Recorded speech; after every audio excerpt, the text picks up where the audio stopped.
Our headlines today. UK households are set to have hundreds of pounds knocked off their energy bills as part of a £10 billion support package being announced by the Chancellor today. Good morning. Yes, a £200 loan to households could be doubled and might not now have to be repaid. But with energy bills likely to rise by another £800 in October, is it enough to help the millions in fuel poverty? Here comes as Boris Johnson says he wants to get on with his job after the publication of the critical Sue Gray report into lockdown parties at Downing Street. Through the front of this morning's papers, then, the Eye quotes from the Sue Gray report describing a failure of leadership in Number 10 and across Whitehall.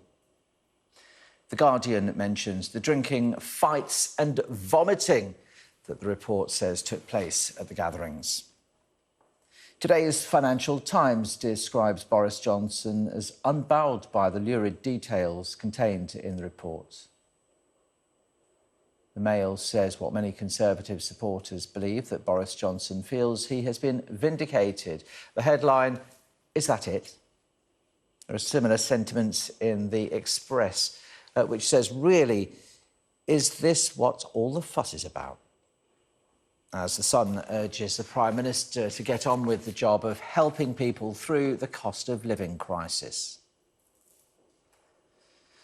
As you might expect, the Mirror's take on all this is that Boris Johnson is just laughing at us all. The government's insistence that it is time to move on from the matter is reflected in the Telegraph, with the Chancellor, Rishi Sunak, as we know, poised to announce additional help for energy customers.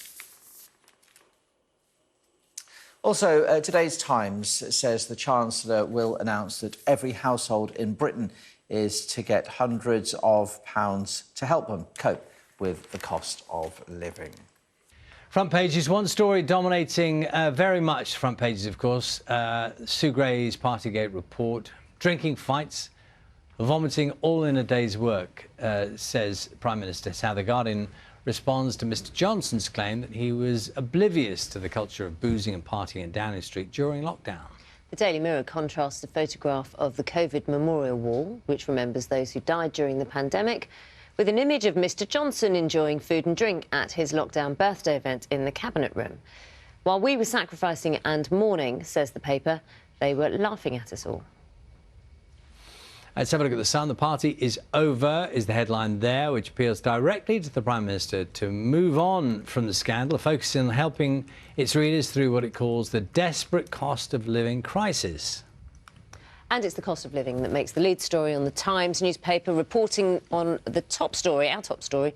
The Chancellor, Rishi Sunak, is likely to announce plans later to give every household in Britain hundreds of pounds off their energy bills.